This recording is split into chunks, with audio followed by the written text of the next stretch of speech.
everyone, and welcome back to Liz Sews. Today I have for you guys my July makes, and it was a very productive month, so I'm really happy to share with you all the things that I've made. So I did a couple of garments, and then the rest was all bras. So the first garment I have to share with you is just the shirt that I'm wearing right now, and it is a long sleeve Renfrew. So long sleeve with the V-neck option. Not much to share about this. It's something I made quite frequently, and it's just really a wardrobe staple for me. I cut this out like 2 or 3 months ago actually, and I just got around to sewing it now. I have to say, I don't enjoy sewing the Renfrew. The Renfrew is something that I sew because I want the top and I know we'll get a lot of use out of it, but it's not really something that I enjoy making during the process. So I quite frequently will cut them out because I want the top, but then I don't sew them up because I can't be bothered. But I'm happy that I got this one done, even though it's long sleeve and it's been about 90 to 100 degrees here. I still have been getting some use out of it because I tend to be quite cold, especially when the air conditioning is on in the house. So did get some use out of it. Of course, this lovely olive green is something that I wear all the time. And then speaking of olive green, my dad's birthday was end of June, so like June 21st, and so I decided that I wanted to make him a shirt, and he's quite a big guy. He's like 6'4", so standard patterns don't work. So luckily I have a mom that sews, and she's already made a pattern for, or not made a pattern, but like altered a pattern that fits him perfectly. So I went ahead and used that, and I made him a shirt using some batik fabric that I picked, and I will pop up a picture here of him wearing that birthday shirt. So my dad does love crazy batik prints, and so even though it's something that I don't personally wear very often, I love batik fabric, and so it was really fun to get to shop for some. What I did is I had picked about 9 or 10 different options, and I sent it to him and I said, what do you like? And this is the one that he ended up picking. So that turned out really well. And then the rest of what I have to show you is all bras. I did work on my mother's bra this month. I know some people have been asking about it. We did a second version of a tester bra, this time using the Shelly patterns. The first time around I used the Maya pattern, which is just a free pattern that's available for anyone. Shelly you do have to purchase from Bra Maker Supply. So we did I think we did a 44E. We made this pattern. Did do a couple of changes in the upper cup and on the side cup. And then, so right now she's making up a version herself, and that with those modifications, and I think we looked at it and we still think there needs to be some adjustments made to the cup size. So I think she's actually gotten caught by the bra making bug, and she's really excited to start, you know, changing the pattern up herself. So I'm gonna let her do some of that and come back to me once she's got the pattern where she wants it to be, and then of course I will make her a custom bra because I think she's really excited about the process of it as well. So first off, there was a bra making conference a couple of months back, and that was in Baltimore. And unfortunately, Baltimore is just a little too far for me to want to travel for a conference living in Denver. But I sort of consoled myself by buying the Beware Angie pattern, and it's something that I've been looking to make for a while just because I really like this 4-piece cup that has sort of like a clamshell look to it. This was one of the patterns that was being taught at the conference, so that's why I just bought this, because to make up for the fact that I wasn't going. Unfortunately, this pattern just didn't work really great for me. It's not that it's a bad pattern per se, it's just that like for my body shape, it doesn't work very well. So here's the bra that I made, but it's already been cannibalized for parts. Actually, the cup itself, I really liked. The things that didn't work so well for me, it was just like the strap placement was very narrow. I have very broad shoulders, and so I tend to really like that balconette, you know, style bra where the straps are pretty far out. I've never had problems with straps falling off. I know that's something that a lot of people have issues with. And for this one, the strap attachment originally was like right here, so almost at the center of the cup, and it was so like the straps are coming up right here, and I just felt like it closed me off a lot, and I didn't like that neckline, and it was something that would show under shirts like this. So that was one thing I didn't like. So I don't know, I'm kind of torn on this because I have so many bra patterns that I like and fit me really well. So I'm not sure that it's worth my time, at least right now, to sort of sit there and go through the rendition of renditions trying to get this to work perfectly. Like, I know a lot of people have used this Angie pattern and they like it immediately right out of the envelope, which is one of the reasons why I really wanted to try it. But I mean, it just goes to show that everybody's body is different, and so what works for one person might not necessarily work for the next. So I do really like this cup. I don't know, I think I should probably work on this pattern a little bit more and try to get it to a place where I like it on me. I'll probably not use the frame and just use a frame of another bra pattern that I already have fitted to myself. That's another great way to sort of like cut steps once you've started making bras, is that once you have like a bridge and cradle that fits you really well, you can just go ahead and use that every time and then just switch out the different cups to get that different like look. So that might be something I do. If all I'm doing is looking at the cups, I think all I would need to do is sort of modify where that strap attachment is to just bring it a little bit further out on me. But we'll see. There's potential in it, but right now it's not on my like immediate list of things to do. So on July 9th, I believe, Emerald Erin Sews came out with her first underwire broad pattern. She has the Jordy Bralette she made last year or the year before, but this is the first wired one, and I was super excited by it. Immediately when I saw the pictures, I had to have it, so I purchased the day it came out. I purchased a lot of the kits that she made for it because the kits are absolutely gorgeous, and I have some of those bras to show you as well. But the first time through, I always like to like make the bra exactly as written the first time through and then see what it is that I want to change about it. So the first time through, I did it with this electric neon pink, which is a fun color but not something I would wear super frequently, so that if it didn't turn out great, I wouldn't have been too disappointed. Actually, I know a lot of people said they want to see close-ups of the bra, so I think I'll try to do some video magic here and show you some close-ups while I'm talking. So the Black Beauty bra has an external power bar where the straps attach to the power bar itself. And so I really like that design. And then on the interior, it's really just a two-piece cup, so very similar to the Boylston bra. If you guys are interested in making the Black Beauty bra, I will try to link up a tutorial up here on the top. So this is a playlist to a tutorial I've done last month for making the Black Beauty bra. So in this one, we have this electric pink lace. We have nice fuchsia interior, lining and back band, and then the elastics are all hot pink. So the elastics were purchased from Beware. I think the lace I actually won in a competition from Beware. And the power net and the lining came from Bra Builders. So as I said, I made that bra exactly as written from the envelope first, and then I knew I wanted to make some alterations to that, and I did that at the same time as filming my tutorial. So this is the second version of my Black Beauty bra, and so for this version, I changed the back a little bit. I made it a lot wider. You can see that. See if I hold this up.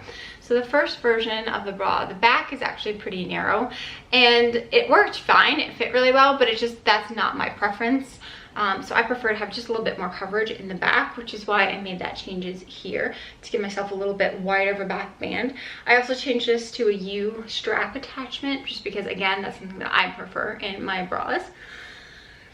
So this is the one I made while filming the tutorial. So other than the changes to that back band, I think I did everything else as written.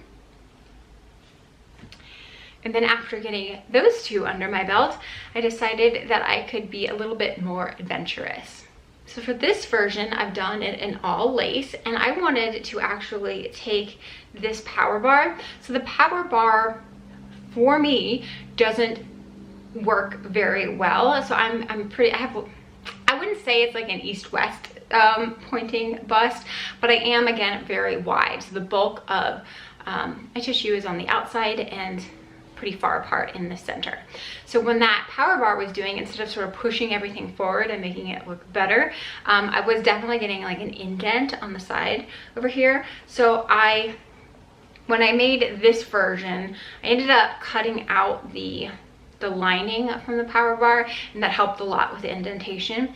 So for this version over here, I decided to just really remove any semblance of power from the Power Bar, and what it is just a free floating lace decorative detail. So I altered the pattern piece slightly so that it would allow me to keep that lace detailed edge, and then like I said, there's no lining on here, so that lace is stretched, so it really isn't providing any of that sort of Power Bar push in that sense. It's just really more of a decorative detail, but I think, you know, it looks exactly like a Black Beauty bra, and it's super, super comfortable for me.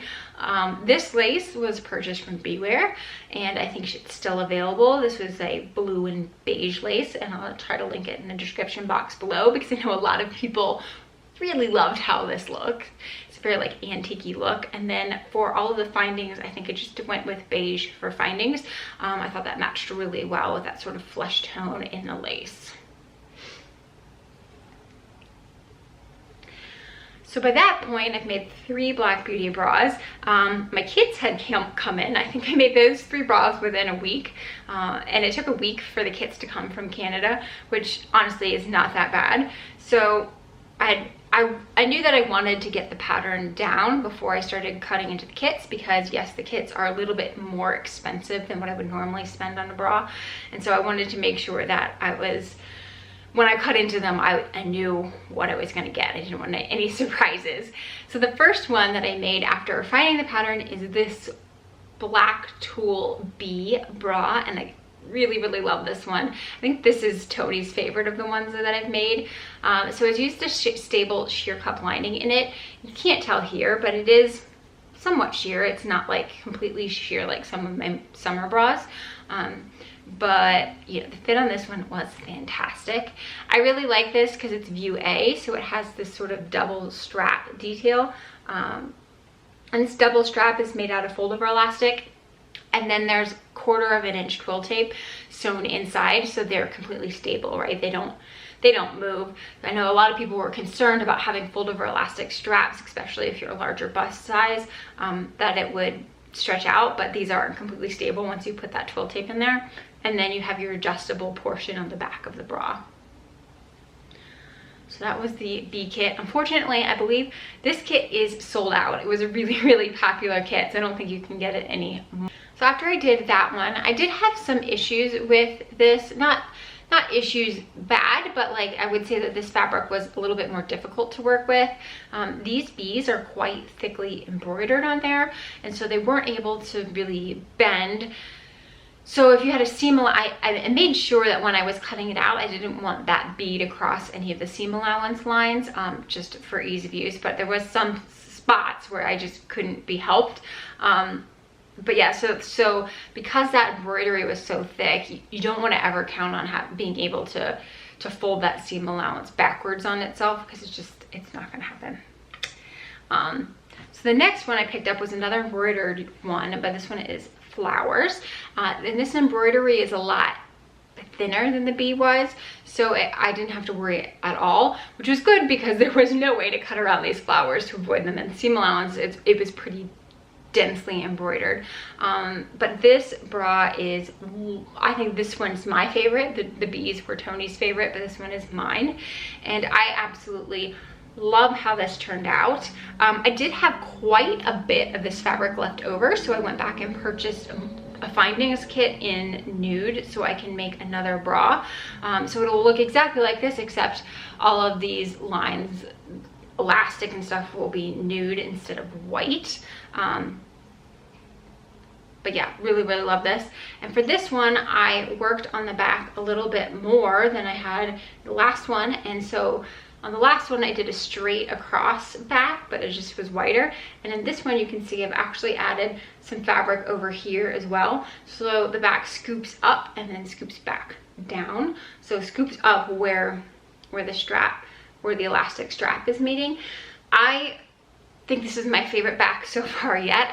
I like a big back, even though, you know, I don't have a ton of fat rolls back there. I just think it gives you a much smoother line, and it's a lot prettier underneath garments. So I'm excited to like sort of work with different back options, because It really opens things up. And so I think pretty much from now on, this is going to be my go-to sort of back style, just because I think it looks so much better underneath clothing. And then after that, I had one more kit from my first order.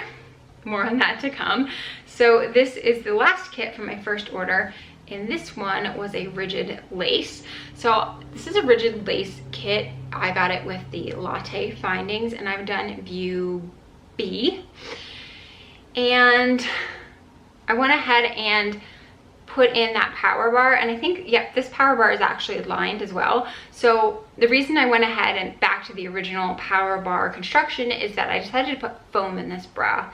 Now Emerald Erin does sell like foam add-ons, so if you buy a kit and you want to make it foam, you can buy an add-on that includes foam in it as well.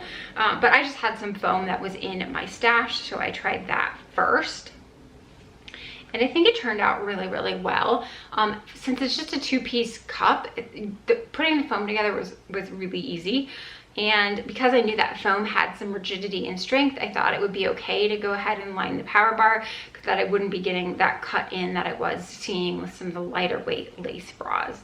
So this is a really, really good bra. It's I think all of my Black Beauty bras, like I finished them, I'm like, this is my most favorite thing I've ever made. But yeah, I've gotten a lot of wear out of this one already too, just because I think it's so gorgeous. Now this foam, I've always been really cautious about making foam cup bras, because the whole reason I started making my own is because I was tired of that like Victoria's Secret grapefruit looking like massive foam thing on my chest that looked completely out of place on me. Like I don't have very much to work with, but it's mine. And so I just really liked the more natural look, and so I've been hesitant to use foam at all, just because I didn't want to go back to that. But this foam is only about 1/8 of an inch thick, so it really doesn't add any additional padding in the sense of like a padded bra would. It just gives you a much smoother like shape on the outside without adding a lot of volume to it. So I was really happy with how the foam turned out. And after making this one, I decided, yep, it was time to buy more kits. And the reason, like I said, these kits are more expensive than I normally spend on bras, but she was running a sale at that time, and it was 15% all of the kits. And I think it was like, she had like a day left of the sale. So after I had finished these 3 patterns, or these 3 bras from kits, I was like, yep, I need more. So I went back and I purchased 3 more kits. The first kit I've made up is this one, which is a navy bamboo fabric, and then I got the Latte Findings. So this kit actually comes with foam. So the bamboo bra comes with the foam. You don't have to buy it as a separate add-on to the kit. So foam interior on the inside with all the Latte Findings. Yeah, I'm pretty sure it came with everything. So even, you know, the stabilizer and all that stuff in the foam. And then I just really like how this looks. The Latte is very close. Well, it doesn't look because I have a tan right now, but on my untanned skin, the Latte is actually very close to my skin tone, so that's nice. And I kind of like the way this one has a much sportier appearance to it, and the foam cup again gives you that nice smooth appearance, but doesn't add any additional volume to your breast. So those were all of the bras that I made this month. And then the last thing I did was a swimsuit. I'm gonna say swimsuit very sparingly. And what I made was McCall's 7417. And so the reason that I wanted to make this is because in the last couple of years, I've started developing a rash on my chest that seems to be related to sun exposure. So I have to make sure that I keep that covered up at all times, or at least slathered in suntan lotion. And you know, when I'm out in the water and playing, I don't want to be worried about, did I put suntan lotion on in the last 30 minutes? So I wanted to make this one because it would give me that coverage. And so I have made View B, which is the one that she's wearing here, 3/4 sleeve with a waist, with the shirt ending at the waist, and then I did the high-waisted bottoms to go with it. So here is the shirt. It's So this worked out really well. I liked how it turned out. The only thing that I don't love about it is the waistband. It's a little bulky and it rolls up a bit. So I might unpick that and try to get some like wider elastic to just sew onto the bottom of the band. That would be chlorine safe. So just sewing on a wider piece of elastic on the bottom here. That way it'll stay put and stay down around my waist. And then the bottoms, you know, sort of self-explanatory, but the bottoms are here and they have that same color block in the front and the back. So the bottoms, I think, are a little big on me. I could have gone down a size. I think I made the large, but I could have made the medium in them. The front looks good. There's just a lot of extra material in the bum region. So I'll probably still use these. I think what I'm gonna do is just take a line of elastic and gather it sort of down the butt crack. And I'm thinking that will help it look a little bit less baggy and more like intentional that it has ruching there. But I do like how this looks on with these high-waisted bottoms and then this sort of cropped top with it. It reminds me of like a very Bond girl sort of, you know, look. So happy with that. I definitely want to make a more traditional bikini style top, and I will probably use the Black Beauty pattern to do it. And then I have leftover fabric of this so I could wear the bikini style top with the bottoms that I've made, and then just throw this on top of that. So it'll have a 3-piece coordinating set. I don't know when I'm gonna get around to that. It's not like on my docket list of things to do, but it's, you know, one of those future plans. So I hope you guys have enjoyed everything that I've made this month, and I will see you next time. Take care.